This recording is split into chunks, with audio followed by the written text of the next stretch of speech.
Buenos días, excelentísimo señor vicerrector de investigación de la Universidad de Valencia y excelentísimo señor vicerrector de la Universidad Politécnica de Valencia, ilustrísima señora presidenta del Instituto Médico Valenciano, ilustrísimo señor decano de la Facultad de Medicina, ilustrísimo señor secretario, excelentísimo señor presidente de honor de la Real Academia, ilustrísimos señores académicos, señora de Jalife, bienvenida, señoras y señores.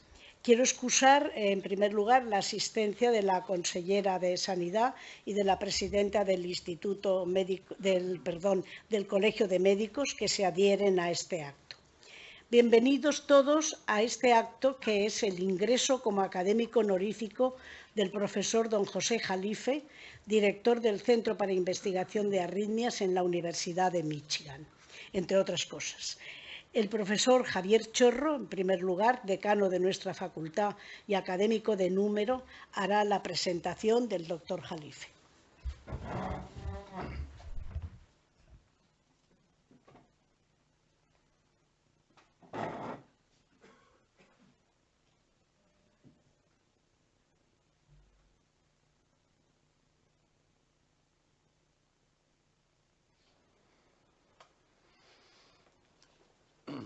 Buenos días. Muchas gracias por ofrecerme la oportunidad de presentar al profesor Jalife. Y bueno, voy a ser breve, aunque realmente el contenido de su biografía pues daría para una presentación prolongada. José Jalife Issacal nació en Ciudad de México en 1947 tras sus estudios primarios realizados en el Colegio Monte Sinaí y completados en la Escuela Nacional Preparatoria de la Ciudad de México. Ingresó en la Escuela de Medicina de la Universidad Nacional Autónoma de México, la UNAM, en 1966. Durante sus estudios de medicina comenzó a realizar tareas investigadoras en el Instituto Nacional de Cardiología. Se incorporó a la Escuela de Medicina de la UNAM como profesor asistente bajo la tutela del eminente profesor Méndez. Fue postdoctoral fellow en el Upstate Medical Center en Siracusa y en el Masonic Medical Research Laboratory de Utica en New York, bajo la dirección del gran científico Gordon Moe.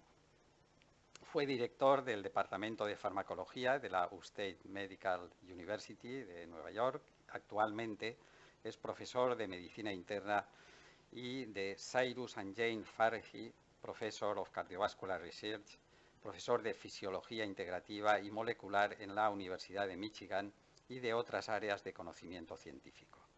Actualmente es codirector del Center for Arrhythmia Research de la misma universidad. Entre las valiosas y reconocidas líneas de investigación desarrolladas por el profesor Jalife, destaca la relacionada con los mecanismos implicados en la instauración, el mantenimiento y el cese de los procesos fibrilatorios, tanto en la fibrilación auricular, la arritmia sostenida más frecuente que entre Estados Unidos y Europa afecta a más de 8 millones de personas y que es causa de consecuencias adversas como las que se derivan de los accidentes cerebrovasculares, como en la ventricular, principal causa de muerte súbita cardíaca. El profesor Jalife ha planteado que la fibrilación es el resultado de ondas eléctricas organizadas que rotan a frecuencias sumamente elevadas. Asimismo, tanto él como muchos de sus discípulos están desgranando los mecanismos moleculares y electrofisiológicos implicados en los procesos de activación cardíaca y sigue realizando valiosas investigaciones sobre los mecanismos de las arritmias y sobre acciones encaminadas a prevenirlas y a retrasar su aparición. Entre otros factores, está analizando los efectos de actuaciones encaminadas a controlar la fibrosis y las alteraciones estructurales que forman parte del sustrato que favorece la aparición de estas arritmias. Tal como lo ha manifestado en repetidas ocasiones, el profesor Jalife considera que la falta de entendimiento de los mecanismos que subyacen en estos trastornos es lo que conduce a las limitaciones y a la falta de efectividad de distintos tratamientos, tanto farmacológicos como los basados en la ablación por radiofrecuencia. El profesor Jalife es autor de alrededor de 300 artículos con factor de impacto elevado y es coautor de más de 30 libros de alta difusión y nivel científico, y he de añadir libros, además, como ya dije hace poco allí en la Universidad Politécnica, que facilitan mucho la comprensión de los mecanismos implicados en la génesis de las arritmias.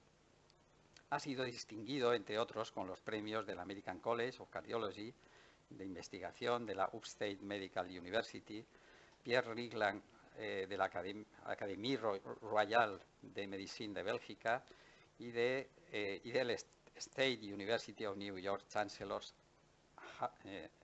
Award for Excellence in Scholarship and Creative Activities, entre otras distinciones. En la actualidad es también profesor emérito de nuestra Universidad de Valencia, y aquí recuerdo el acto entrañable de hace alrededor de año y medio en el que el profesor Luis Huc pues hizo la defensa de dicha distinción. Finalizo esta presentación resaltando que este distinguido profesor ha acogido en sus laboratorios en Estados Unidos a diversos investigadores jóvenes españoles que se han formado o han completado su formación en dichos laboratorios bajo su dirección, y algunos de ellos son actualmente profesores de nuestra universidad. No tenemos para con el profesor José Jalife más que palabras de agradecimiento sincero. Muchas gracias.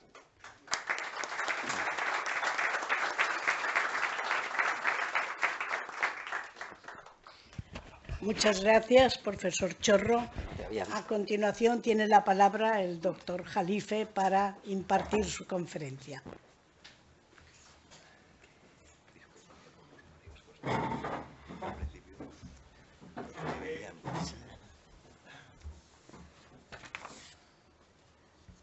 Cuando llegué hoy a la academia, me encontré con la doctora Leal y me dijo, esto es informal. Así es de que vamos a ser informales. Pero los voy a llamar a usted, excelentísima doctora Leal, y a los excelentísimos señores académicos, que para mí es un gran placer, un honor que no puedo medir el ser parte de su grupo. Así es de que por eso traje a mi mujer, para que vea que realmente trabajo y que no estoy simplemente divirtiéndome en el laboratorio. Entonces, doctora Leal, distinguidos señores de la mesa, señores académicos, es un honor para mí estar aquí.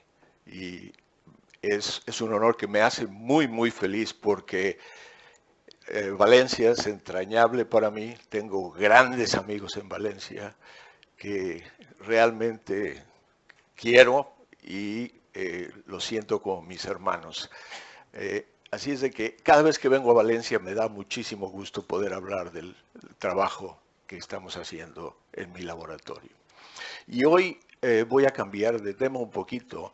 Sí, hemos estudiado rotores en mi laboratorio y algunas otras cosas, pero hoy quisiera hablar de lo que lo que puede estar generando la fibrilación auricular. Y he titulado esta charla Adiposis, inflamación y envejecimiento. Y pienso que esto sí es una triple amenaza que aumenta el riesgo de fibrilación auricular. Déjenme darles la premisa científica de este trabajo y luego les hablaré del objetivo. Sabemos todos que el envejecimiento de los tejidos y casi todas las enfermedades relacionadas con la edad involucran inflamación crónica. Sabemos también que el envejecimiento es uno de los factores de riesgo más importantes para la fibrilación auricular. En el mundo actualmente se estima que hay más de 30 millones de personas con fibrilación auricular. Y el 10% de estas personas generalmente tienen más de 80 años. La fibrilación auricular es una enfermedad degenerativa. Es una enfermedad asociada con la edad. aunque sabemos que la inflamación subyace a la fibrilación auricular, no está claro cómo el envejecimiento afecta a la inflamación para promover la fibrilación auricular. Y finalmente, los adipocitos, la grasa del epicardio auricular, y les voy a demostrar que eso es algo muy importante y tiene mucho interés desde el punto de vista científico, responden a la inflamación inducida por fibrilación auricular. La frecuencia de la aurícula tan rápida hace que los adipocitos respondan a la inflamación. Y estos adipocitos secretan citoquinas y ácidos grasos libres que remodelan a los fibroblastos auriculares y también a los cardiomiocitos de las aurículas. Y eso hace que tanto la estructura de la aurícula como la electricidad de los miocitos se remodele. Entonces vamos a hablar de remodelado el día de hoy. Entonces el objetivo del estudio que les voy a presentar es comprender las vías subyacentes y las interacciones moleculares entre el envejecimiento, la adiposidad, la inflamación y la fibrilación auricular. Es decir, vamos a hablar de una triple amenaza de la fibrilación auricular que incluyen al envejecimiento, a la adiposis, a la inflamación, que juntas ayudan a la perpetuación de la fibrilación auricular. Hay pacientes que empiezan con fibrilación auricular paroxística, son episódicas, duran menos de 7 días, y hay pacientes que eventualmente remodelan y se convierte su fibrilación en fibrilación auricular crónica. Y hay pacientes que empiezan con fibrilación persistente. Es una gama muy grande que se asocia principalmente a todos estos factores que estoy poniendo aquí. Vamos a empezar con la adiposis por las siguientes diapositivas. ¿Cuál es el papel de la adiposis? Si ustedes ven a un corazón en cirugía de corazón abierto, se darán cuenta que una gran porción de la superficie epicárdia de las aurículas y de los ventrículos está cubierta por grasa. ¿Cuál es el papel de esa grasa bajo condiciones fisiológicas? Es ayudar a mantener la homeostasis de las aurículas. Pero algunas veces esta grasa se vuelve disfuncional y en vez de mantener condiciones fisiológicas, lleva a condiciones fisiopatológicas que ayudan a mantener la fibrilación auricular. De hecho, el volumen de grasa epicárdica es mayor en pacientes con fibrilación que en pacientes con ritmo sinusal, como vemos en esta gráfica. Y además, la duración de la fibrilación es muy importante en relación con el volumen de adiposis en el epicardio de las aurículas. Tanto es así como los pacientes con fibrilación auricular paroxística tienen más adiposis que una persona normal, y el paciente que tiene fibrilación auricular persistente tiene más adiposis que un paciente con fibrilación auricular paroxística. Entonces, vemos que aquí hay grasa que se infiltra, y de hecho se infiltra solamente en el epicardio.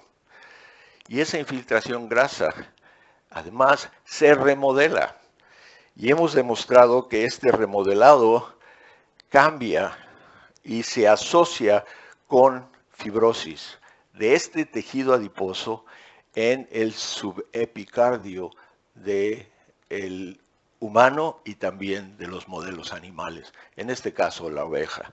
Nosotros trabajamos mucho con ovejas porque es un gran modelo para poder inducir fibrilación auricular persistente, y les voy a contar un poco de eso posteriormente. Una de las cosas que encontramos es que la fibrilación auricular se asocia con un aumento de la fibrosis de los infiltrados grasos en el epicardio. Y dividimos esta infiltración en 4 grados, grado 0, 1, 2, 3, que se asociaban a la duración de la fibrilación auricular.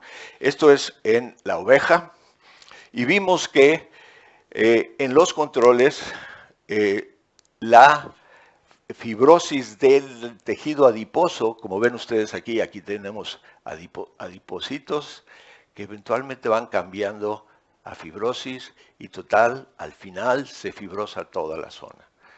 Es decir, que hay un remodelado que lleva a la fibrosis auricular y esta fibrosis auricular contribuye a la perpetuación de la fibrilación auricular.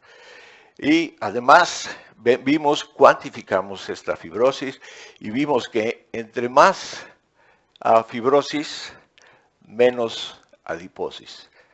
Y entre más adiposis, menos fibrosis. Es decir, que eran estos adipocitos los que estaban cambiando y llevando a la fibrosis. Eso es una demostración interesante, pero no conocíamos los mecanismos. En el humano también, el grado de remodelación fibrótica de la grasa epicárdica se relaciona con la duración de la fibrilación auricular. Es decir, pacientes que tienen más fibrosis asociada con los adipocitos, y estos son estudios post-mortem que hicimos en los humanos, y vimos que el paciente con historia de fibrilación auricular paroxística tenía más fibrosis de los adipocitos que en pacientes en ritmo sinusal, y el paciente con fibrilación auricular persistente tenía más fibrosis. Bueno, ¿qué pasa además? Algo que no nos esperábamos es que esos tejidos fibróticos de las zonas adiposas estaban asociados con infiltración de macrófagos, infiltración de células blancas que generaban inflamación. Es decir, la inflamación celular está involucrada en el proceso de transformación fibrótica. Y había más macrófagos en los tejidos que venían de pacientes con historia de fibrilación auricular. Y eso lo observamos tanto en aurículas humanas y ovinas, y había densas agrupaciones de estos macrófagos. De hecho, hay una relación muy importante que se conoce en muchos tejidos entre el proceso inflamatorio y la interacción entre los macrófagos y los adipocitos, que intercambian ácidos grasos, intercambian citoquinas, y que ambos modelan a las células T, los linfocitos T, que se encargan de la inflamación innata. Aquí esta inflamación es estéril, no hay bacterias, es una inflamación innata en respuesta a un estrés de los tejidos. Pero ¿de dónde vienen esas células inflamatorias que infiltran el subepicardio auricular durante la fibrilación auricular sostenida? Para responder a esta pregunta hemos empezado unos estudios y les voy a dar una idea de datos preliminares que son muy interesantes y que a mí me sorprendieron muchísimo. El ratón, si uno abre el tórax del ratón y busca en las aurículas, el corazón de ratón tiene tejido adiposo epicárdico localizado principalmente en los surcos aurículo-ventriculares. Entonces quisimos utilizar este modelo como algo que nos podría quizá ayudar a entender la inflamación que estamos viendo. De hecho, una forma de aumentar el efecto de la inflamación, creímos, es que en el ratón la dieta alta en grasas, como en el humano, aumenta la adiposis auricular. Y aquí vimos un control, y aquí le dimos una dieta alta en grasa, HFD es High Fat Diet en inglés, y vimos que el peso del animal aumentaba y también aumentaba la adiposis auricular. Entonces, cogimos este modelo e hicimos la pregunta, ¿podemos inducir fibrilación auricular en estos animales? Una pregunta sencilla. Y para eso necesitábamos una técnica de estimulación eléctrica en la que utilizábamos un catéter que tenía una serie de electrodos y este catéter se metía por la yugular del ratón hacia la aurícula derecha y el ventrículo derecho. Y utilizamos pares de electrodos para registrar forma del ventrículo, del nodo aurículo-ventricular y de la aurícula derecha. Y aquí vemos el electrocardiograma y los registros de los distintos electrodos. Y podíamos claramente visualizar qué era lo que estaba pasando en cada uno de estos sitios. Y además podíamos, usando los mismos electrodos, aplicar estimulación muy rápida para inducir la fibrilación auricular. Cuando uno aplica estímulos muy rápidos, a unos 25 hercios o así, es posible inducir fibrilación auricular. Y eso se hace en un animal grande muy fácilmente, pero en el ratón no es nada fácil. El ratón es muy difícil que desarrolle fibrilación auricular. Entonces dijimos, bueno, este va a ser un modelo, porque si funciona, va a haber fibrilación auricular o no la va a haber. Entonces hicimos el siguiente experimento. Primero nos dimos cuenta que la dieta alta en grasa promueve la fibrilación auricular sostenida en el ratón. Ya con ese experimento vimos que podíamos utilizarlo. Es decir, aquí vemos la incidencia de la fibrilación auricular con dieta alta en grasa con 42% y con 60% de grasa. Y aquí la duración de la fibrilación auricular que alcanzaba los 1500 segundos. Eso realmente es un récord, porque para que dure la fibrilación auricular en un ratón normal, como ven ustedes, casi no la hay. En un ratón con dieta de 42% hay más, y en un ratón con dieta de 60% la hay mucho más. Bueno, tenemos el modelo aquí. Ahora, necesitamos saber cuál es el papel del envejecimiento. Al principio dije que el envejecimiento, la adiposis y la inflamación eran los factores. Entonces decidimos utilizar este ratón, que es un ratón en el que se le ha eliminado genéticamente el gen que codifica la proteína del receptor de la lipoproteína de baja densidad, que vamos a llamar LDLR negativo. Y en estos ratones, la eliminación del gen simplemente produce colesteroles de 200 a 400 miligramos por decilitro. Pero si uno les da una dieta alta en grasas, esto puede elevarse hasta 2000 miligramos por decilitro. Entonces, es un buen modelo para ver la aterosclerosis. Y un colaborador mío, el doctor Daniel Goldstein de la Universidad de Michigan, mi vecino, y yo decidimos ver qué era lo que pasaba con este ratón, que él demostró que el envejecimiento y la dieta alta en grasa en ratones LDL knockout aumentan la aterosclerosis. Y vean ustedes que hay progresivamente más aterosclerosis, y aquí está cuantificado entre más viejo es el ratón. Y aquí vemos las placas tan marcadas de aterosclerosis.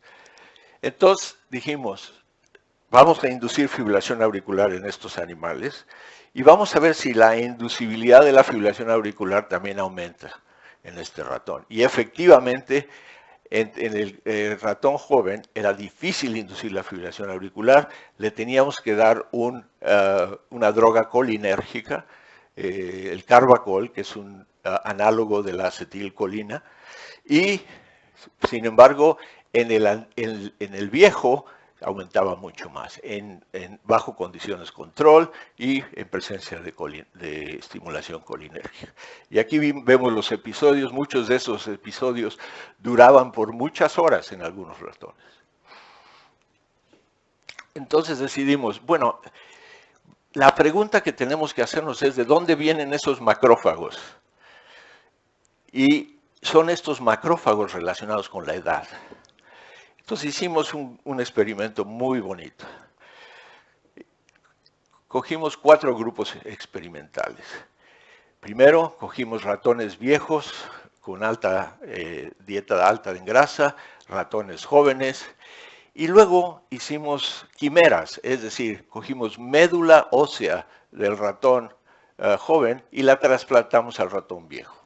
Entonces teníamos ratones con médula joven, ratones viejos con médula joven y ratones jóvenes con médula vieja. Este es el experimento. La idea era radiar a los animales, después de radiarlos, sacar el contenido de la médula ósea, inyectarla intravenosamente y tener la quimera. Aquí, viejo a joven y joven a viejo. La gran sorpresa fue que los ratones jóvenes a los que se les trasplantó la médula ósea de los viejos mostraron una mayor incidencia de fibrilación auricular y viceversa. Aquí está, joven, viejo, viejo con médula ósea joven, joven con médula ósea vieja. ¿Qué quiere decir esto? Esto para mí sugiere que los macrófagos son células hematopoyéticas clave del sistema inmune innato que durante el envejecimiento promueven la aterogénesis, pero también la inducibilidad de fibrilación auricular. Es decir, que la fibrilación auricular no es un problema local, es un problema sistémico que involucra inmunidad innata. Entonces, esta hipótesis la estamos tratando de comprobar. Pero ¿qué mecanismos moleculares pueden subyacer a la relación entre el envejecimiento, la inflamación, la adiposis y la fibrilación auricular? Ahora nos vamos a la biología molecular. Las proteínas de membrana conocidas como receptores tipo TOL o TLR, por sus siglas en inglés, son receptores inmunes innatos claves que reconocen los motivos microbianos, pero también reconocen los factores que se derivan del huésped. Es decir, hay sustancias que se liberan bajo condiciones de estrés tisular que activan estos receptores. Y estos receptores, de hecho, están en tejido adiposo, están en macrófagos, pero acabamos de demostrar que también están en los miocitos de las aurículas. Esta es la vía de señalamiento que es bien conocida por todo el mundo. La activación de estos 2 receptores, principalmente nos enfocamos en ellos. Hay 10 tipos de receptores TLR, pero nosotros nos enfocamos en estos 2 porque estos 2 parecen ser que están más involucrados en la inmunidad innata. Y estos receptores, cuando se activan por algún factor, estos llevan a un señalamiento que involucra esta proteína MID88, que eventualmente activa el NF-κB, y el NF-κB muchos de ustedes conocen, es un mediador de inflamación que activa la transcripción y produce citoquinas como el TNF-alfa y el IL-6. Y estos factores vuelven a activar estos TLR receptors y es un círculo vicioso que genera más y más inflamación.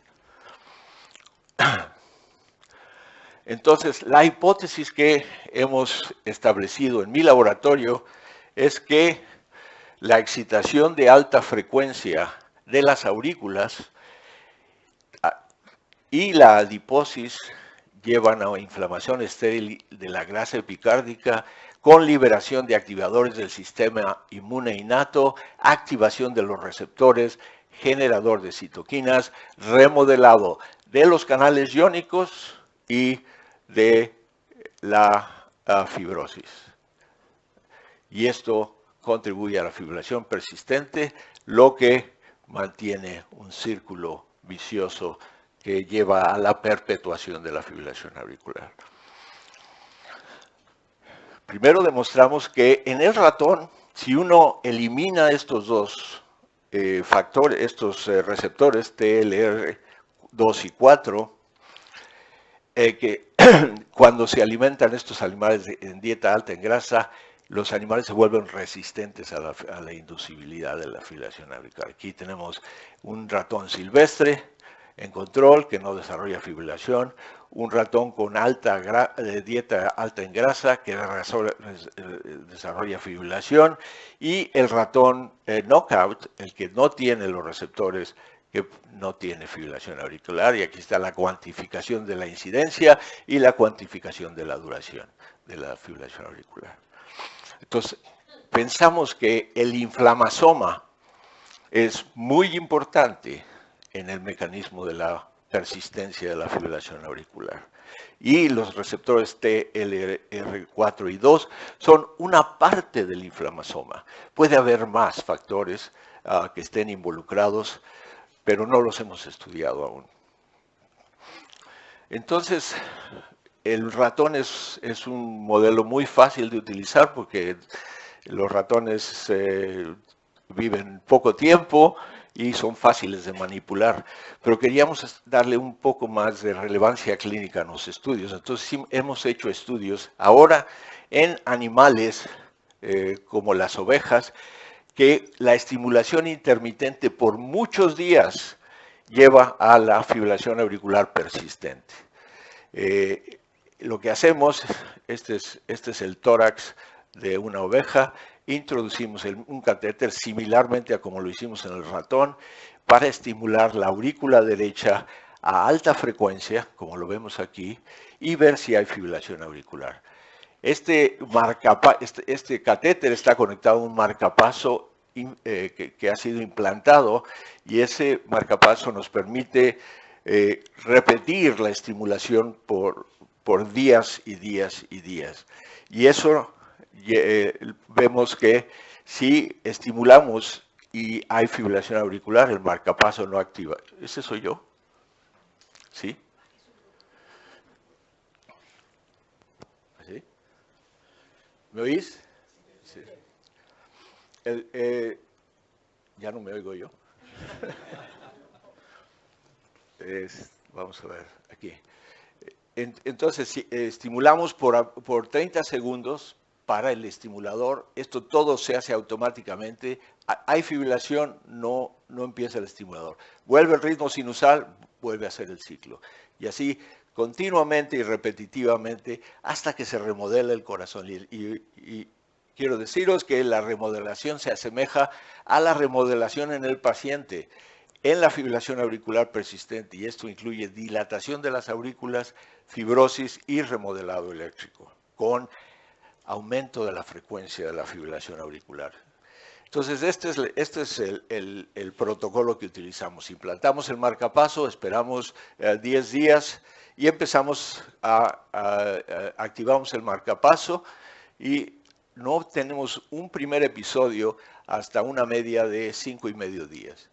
A partir de entonces vemos que la cantidad de estimulación va disminuyendo porque los episodios se vuelven más y más prolongados, hasta que eventualmente en este momento la fibrilación auricular se vuelve persistente, y esto es 55 días después de que empezamos el experimento. Y después de esto esperamos 12 meses y podemos utilizar animales que llamamos sham, es decir, animales a los que se les ha implantado el marcapaso, pero no está activado, animales en la transición aquí, y animales que tienen más de 12 meses en fibrilación auricular. Y cuantificamos todo esto. Y lo primero que vimos es que estos animales, la oveja desarrolla una gran dilatación de la fibrilación de la aurícula, pero el ecocardiograma no muestra ningún cambio en la función ventricular. Es decir, la fracción de eyección se mantiene alta, en la oveja es de aproximadamente 75%, y esto No sé a qué se debe, pero yo me imagino que es por la forma del corazón, que es muy cónico y que es bastante duro el corazón de la oveja, comparado con el corazón humano o el corazón de cerdo. Y el cerdo sí desarrolla insuficiencia cardíaca, pero la oveja no. Entonces al cerdo le tienen que poner un marcapaso al ventrículo, bloquear el nodo aurículo-ventricular, estimular la aurícula y estimular el ventrículo a una frecuencia normal para que el animal se mantenga. Pero no solamente hay un poco de regurgitación mitral porque se dilata la aurícula y esto trae sangre en retroceso. Y vemos que la aurícula se dilata significativamente. Cuando obtenemos sangre de estos animales, vemos que los marcadores del procolágeno tipo 3, que es un marcador de fibrosis cardíaca, está progresivamente elevado en los distintos grados, comparado con el control. Y además que tienen estos animales fibrosis muy marcada, especialmente animales que están en fibrilación auricular persistente, y esto ocurre más que nada en la pared posterior de la aurícula izquierda.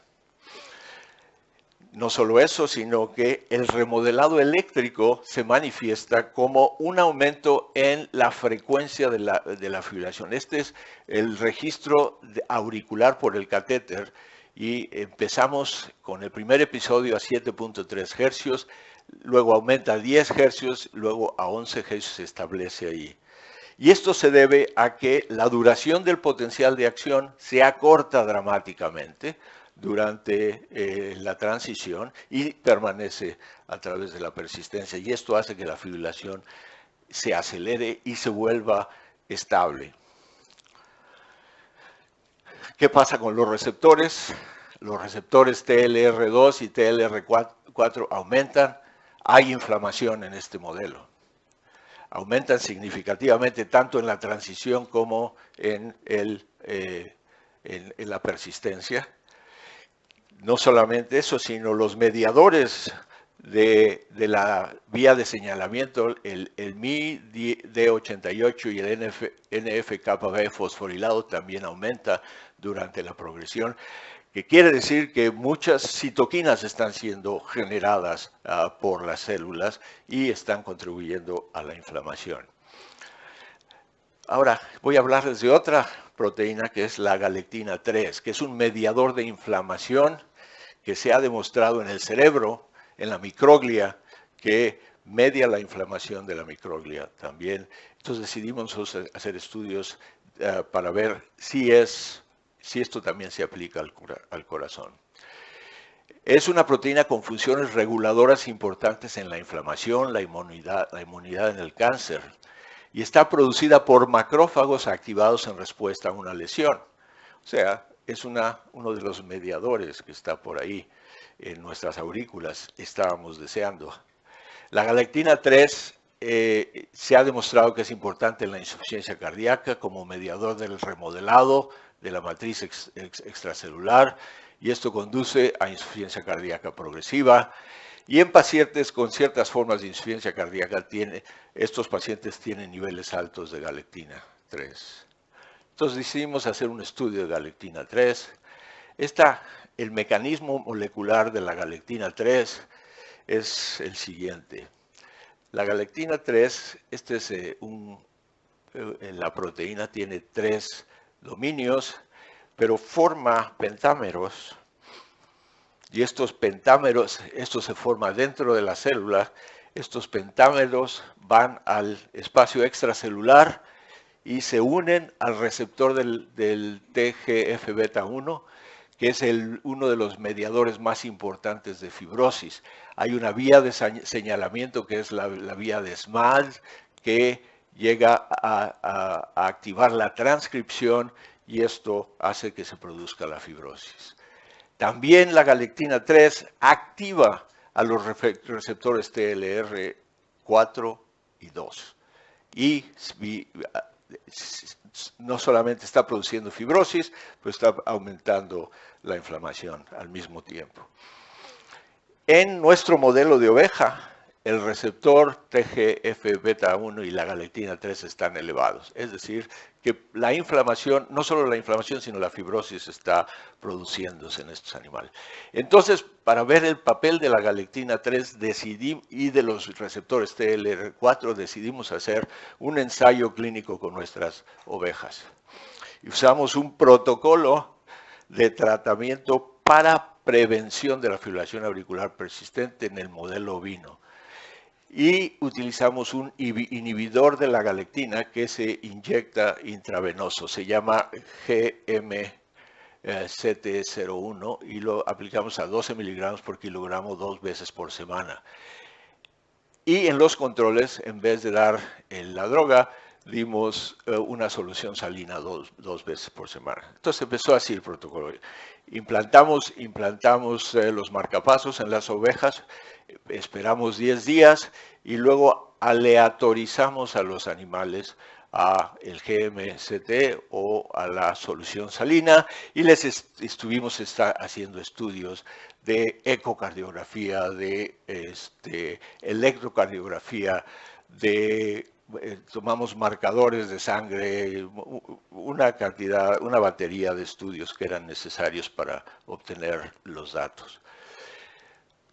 Primero, notamos que la inhibición de la galectina disminuye la dilatación y la fibrosis auriculares. Este es el control de del volumen auricular este es el control del volumen auricular y este es el efecto de la inhibición de la galectina. Disminuye el remodelado. Y también disminuye la fibrosis al final del experimento. Este es el control y este es con el inhibidor. La inhibición de la galectina 3 también previno el aumento de la frecuencia de la fibrilación auricular. Vemos aquí control, inhibición de galectina 3, tanto en la aurícula derecha como en la aurícula izquierda. Es decir, simplemente bloqueando a la galectina 3 podemos prevenir el remodelado, no completamente, pero lo mitigamos sustanciosamente. Y además, y más importante, es que la inhibición de la galectina 3 aumenta el número de terminaciones espontáneas de la fibrilación, retrasa el tiempo en el que aparece la fibrilación auricular permanente y reduce la carga total de fibrilación auricular. Es decir, los animales controles tienen una carga de fibrilación que tienen episodios muy prolongados, de mucha duración. Los animales con el inhibidor tienen episodios más cortos, con menos duración. Y finalmente, lo más bonito desde el punto de vista molecular es que la inhibición de la galectina 3 reduce el proceso inflamatorio en las aurículas al reducir la activación de estos receptores. Aquí está con la inhibición, aquí está el control, el animal persistente y el animal persistente con inhibición de galectina 3.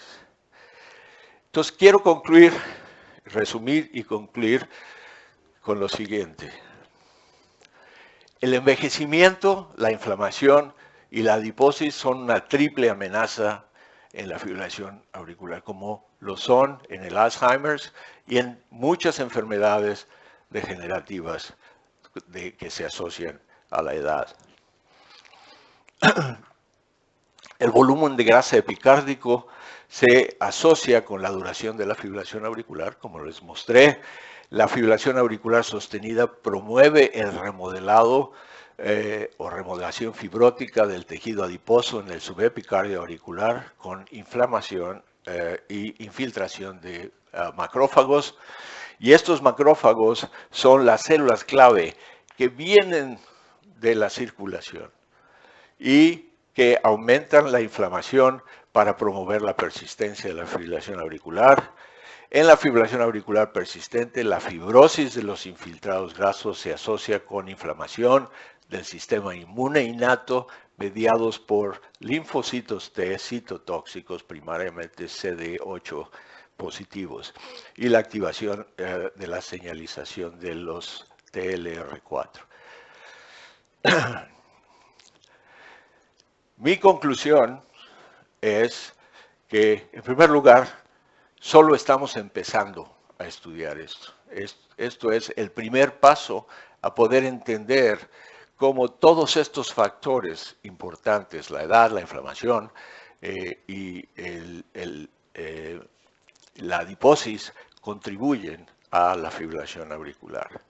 Pero puedo concluir diciendo que el sistema inmune innato puede ser una diana para la prevención de la progresión de la fibrilación auricular a través de la neutralización de la señalización de estos receptores o de otros receptores asociados con el inflamasoma. Como digo, esto es el primer paso. Se han estudiado drogas antiinflamatorias en la fibrilación auricular y no han dado grandes resultados, y esa es la verdad. Pero yo creo que es mucho más profundo que inflamación, porque todos estos factores están contribuyendo.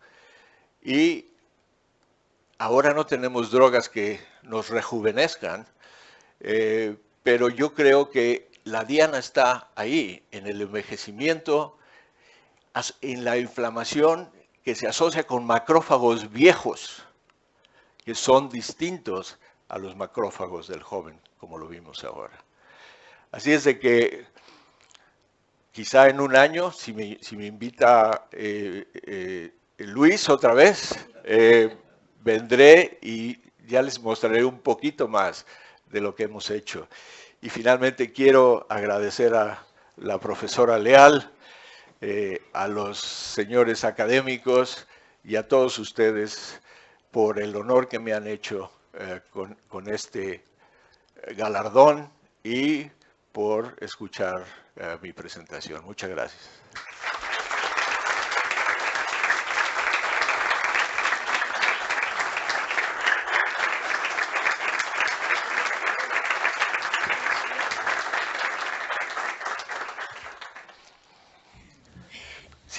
Señor secretario general, tiene la palabra para dar lectura al nombramiento como académico honorífico del doctor Jalife.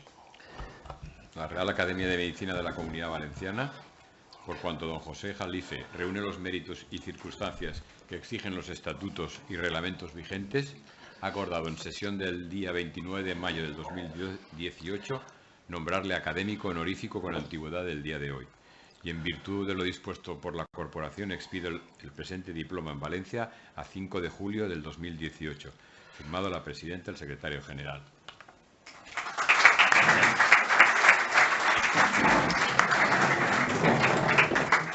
Muchísimas gracias. Ay, muy bien.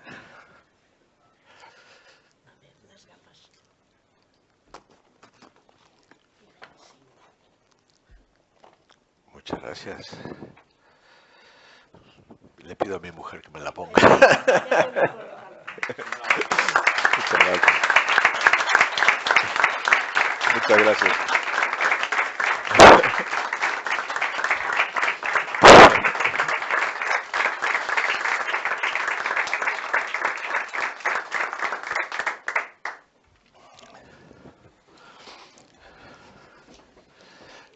No se lo lleve, ¿eh?